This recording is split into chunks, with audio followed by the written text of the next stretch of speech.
Setelah mengajukan kasasi ke Mahkamah Agung Republik Indonesia, putusan kasasi terhadap terdakwa Kermin Siin yang didakwa sebagai bandar narkoba di Bengkulu ini akhirnya keluar.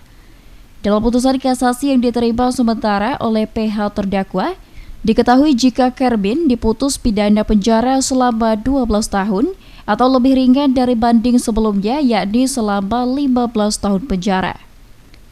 Dijelaskan PH terdakwa Dike Meirisa dalam putusan kasasi nomor 7912/Pit.Sus/2024 tersebut, hal yang menjadi perbandingan adalah barang bukti narkotika tersebut bukan ditemukan di rumah Kermin, melainkan di rumah terdakwa lain, Diki.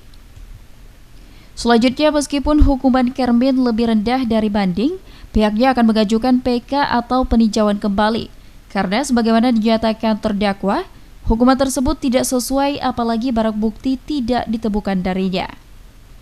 Yuk, informasinya kasasi Kermin sudah turun ya? Ya, sudah turun kemarin.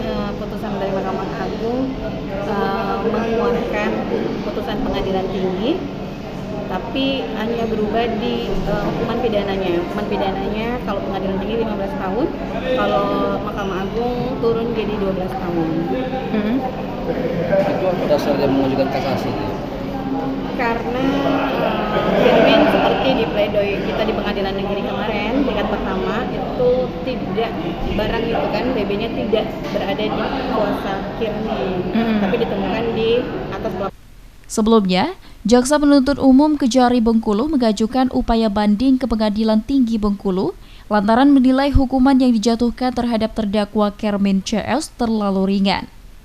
Dan pada 16 Juli 2024 lalu, Hakim Pengadilan Tinggi Bengkulu mengabulkan upaya banding JPU dan Hakim menjatuhkan pidana penjara selama 15 tahun untuk terdakwa Kermin dan 12 tahun untuk terdakwa Diki, sesuai dengan tuntutan JPU sebelumnya, sehingga terdakwa mengajukan kasasi.